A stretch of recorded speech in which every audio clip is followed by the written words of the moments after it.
Assalamualaikum warahmatullahi wabarakatuh. Perkenalkan, saya Albina Kundo, NIM 2202020079, Prodi Manajemen semester 5. Nah, di sini saya akan mempresentasikan tugas mata kuliah dari Manajemen Konsentrasi Keuangan yang saya ambil dari bab 5 tentang bisnis global. Nah, di sini yang pertama tentang pengertian bisnis global. Bisnis global adalah kegiatan ekonomi yang melibatkan transaksi antara individu atau perusahaan dari negara yang berbeda. Ini mencakup jual beli barang dan jasa serta investasi lintas batas. Nah, di sini ada karakteristik bisnis global. Kesepakatan bersama, bisnis dilakukan berdasarkan kesepakatan antara penduduk dari negara yang berbeda, seperti perbedaan sumber daya yang terdapat perbedaan dalam sumber daya alam, teknologi, dan tenaga kerja antara negara. Nah, regulasi pabean pengiriman barang harus memenuhi peraturan pabean masing-masing negara. Keunggulan bersaing, bisnis global seringkali didorong oleh keunggulan absolut dan komparatif. Nah, di sini ada faktor-faktor pendorong bisnis global. Di sini ada 4. Yang pertama, globalisasi memudahkan akses pasar internasional. Yang kedua, perbedaan sumber daya alam. Negara-negara saling bergantung untuk memenuhi kebutuhan.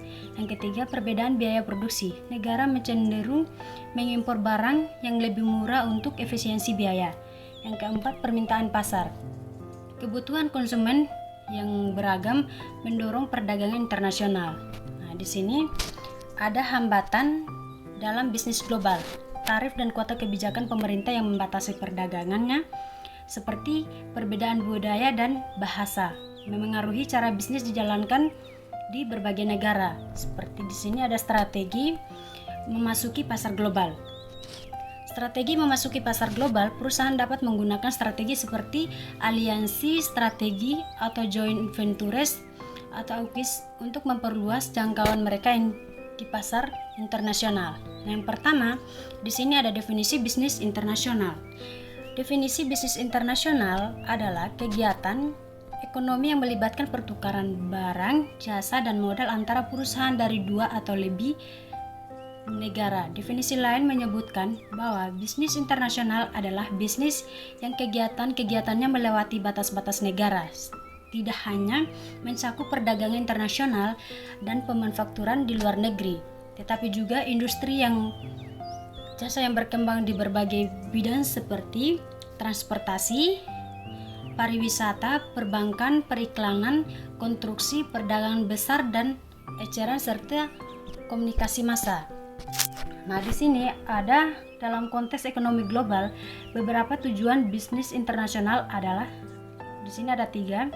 Yang pertama, meningkatkan perekonomian suatu negara melalui ekspor dan impor barang dan jasa. Yang kedua, memanfaatkan keunggulan kompetitif dan komparatif yang dimiliki suatu negara. Yang ketiga, memperluas pasar dan meningkatkan penjualan produk. Nah, di sini ada perbedaan dengan perdagangan internasional. Meskipun sering dianggap sama, nyatanya bisnis internasional berbeda dengan perdagangan internasional. Seperti perdagangan internasional adalah kegiatan perdagangan yang dilakukan oleh seseorang atau kelompok penduduk dalam satu negara dengan penduduk di negara yang berbeda atas dasar kesepakatan bersama. Sementara bisnis internasional lebih luas cakupannya, mencakup segala bentuk transaksi komersial yang dilakukan oleh 2 negara atau lebih. Nah, di sini tahapan memulai bisnis internasional. Di sini ada 5. Yang pertama, melakukan ekspor identil atau yang dimaksud tidak terencana atau terjadwal. Nah, melakukan ekspor secara terencana dan berkelanjutan. Yang ketiga, memberikan lisensi kepada pihak luar negeri untuk memproduksi atau menjual produk. Yang keempat, memberikan hak waralaba kepada pihak luar negeri. Yang kelima, mendirikan anak perusahaan di luar negeri. Yang di sini ada metode go internasional. Untuk memasuki pasar internasional dapat dibagi menjadi beberapa kategori, masing-masing dengan karakteristik dan kelebihan tersendiri. Nah, di sini ada metode yang tersebut ada 10. Yang pertama tentang ekspor. Ekspor adalah metode paling sederhana di mana perusahaan memproduksi barang dalam negeri dan menjualnya ke pasar luar negeri. Seperti perusahaan menjadi eksportir langsung atau tidak langsung tergantung pada keterlibatan dalam proses penjualan dan pengiriman. Yang kedua, lisensi. Lisensi melibatkan hak kepada perusahaan asing untuk menggunakan kekayaan intelektual seperti paten atau merek dagang. Ini memungkinkan perusahaan lokal atau memperluas jangkauan pasar tanpa harus berinvestasi besar. Nah, di sini ada yang ketiga tentang franchising. Franchising mirip dengan lisensi, seperti franchising juga memberikan izin pergunaan merek dan proses bisnis. Namun, franchisor tetap memiliki kontrol lebih besar atas operasi dan kualitas produk. Nah, yang keempat tentang kontrak manajemen. Dalam metode ini, perusahaan menyewakan keahlian manajerialnya kepada perusahaan lain di negara asing, seperti yang memungkinkan transfer pengetahuan tanpa investasi langsung. Nah, yang kelima tentang kontrak manufaktur. Kontrak manufaktur merupakan perusahaan dapat melakukan kontrak dengan mitra lokal untuk memproduksi barang tanpa mendirikan fasilitas produk sendiri. Ini mencakup berbagai bentuk kontrak seperti kontrak produksi atau parsial. Nah, di sini yang keenam tentang investasi langsung atau Foreign Direct Investment atau FD melibatkan investasi langsung dalam fasilitas perusahaan baru atau yang disebut dengan greenfield atau mengakuisisi perusahaan yang sudah ada. Ini menunjukkan komitmen jangka panjang terhadap pasar tersebut. Yang ketujuh tentang joint ventures. Nah, joint ventures adalah kerjasama antara dua perusahaan untuk membentuk entitas baru di negara asing, seperti memungkinkan pembagian risiko dan sumber daya. Yang kedelapan, cabang yang dimiliki penuh. Perusahaan dapat mendirikan cabang baru yang sepenuhnya dimiliki negara lain atau memberikan kontrol penuh atas operasi dan strategi bisnis di pasar tersebut. Yang kesembilan tentang operasi global. Nah, operasi global ini mencakup strategis yang lebih luas untuk mengelola operasi di berbagai negara secara bersamaan atau memanfaatkan keunggulan kompetitif global. Yang ke-10 tentang investasi portofolio. Investasi portofolio melibatkan pembelian saham atau obligasi dari perusahaan asing sebagai cara untuk mendapatkan exposure ke pasar internasional tanpa keterlibatan langsung dalam operasional. Nah, di sini yang ketiga tentang motivasi melakukan internalisasi bisnis. Yang A, teori pasar tidak sempurna. Teori pasar tidak sempurna menjelaskan bahwa dalam banyak kasus sumber daya tidak dapat dengan mudah ditransfer antara negara. Hal ini menciptakan ketidakadilan dalam penentuan karya dan distribusi barang. Nah, di sini ada ciri-ciri pasar tidak sempurna, ada 4. Di sini yang pertama, ketidakseimbangan penjual dan pembeli, yang artinya hanya ada satu atau beberapa penjual yang memiliki kekuatan untuk mempengaruhi harga hingga mereka dapat menetapkan harga yang lebih tinggi daripada dalam pasar kompetitif. Nah, yang kedua, penjual menentukan harga. Dalam pasar ini, penjual hanya memiliki kontrol lebih besar atas harga yang memungkinkan mereka untuk meraup keuntungan lebih tinggi. Nah, yang ketiga, sulitnya masuk ke pasar karena lintasan bagi penjual baru untuk memasuki pasar seringkali tinggi sehingga mempertahankan posisi dominan bagi penjual yang sudah ada. Yang keempat, minimnya barang pengganti.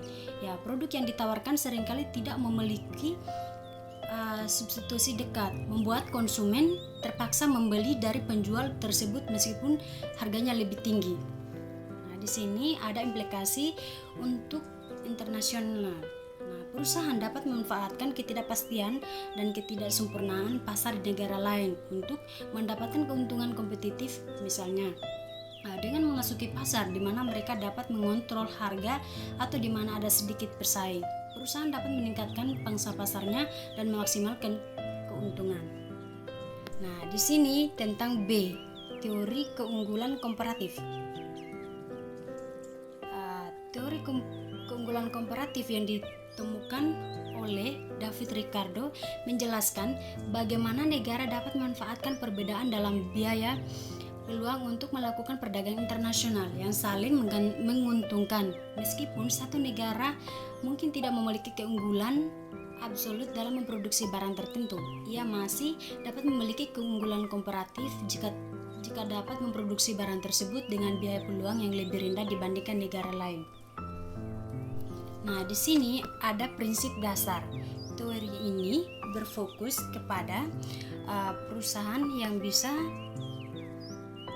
negara akan mengekspor barang yang diproduksi secara efisien dan mengimpor barang yang diproduksi secara kurang efisien. Dengan demikian, setiap negara memanfaatkan sumber daya yang ada secara optimal. Nah, di sini ada manfaatnya, ada 3. Yang pertama, efisiensi produk. Negara dapat meningkatkan efisiensi dengan fokus kepada barang yang memiliki keunggulan komparatif. Nah, yang kedua, peningkatan kesejahteraan. Perdagangan internasional yang didasarkan pada keunggulan komparatif dapat meningkatkan kesejahteraan ekonomi suatu negara. Yang ketiga, diversifikasi pasar, memungkinkan akses pasar internasional dan produk yang lebih beragam. Di sini ada tujuan teori keunggulan komparatif. Di sini ada 4. Yang pertama, memaksimalkan efisiensi produk dengan mengalokasikan sumber daya yang langka secara optimal. Yang kedua, menjelaskan bahwa perdagangan dapat terjadi jika ada perbedaan keunggulan komparatif antara negara. Yang ketiga, menyatakan bahwa negara dapat memperoleh manfaat dari perdagangan internasional dengan melakukan spesialisasi produksi pada barang yang memiliki keunggulan komparatif. Yang keempat, mengatasi kelemahan teori keunggulan absolut yang hanya berlaku jika suatu negara memiliki keunggulan absolut pada semua barang. Nah, di sini ada kritik perusahaan,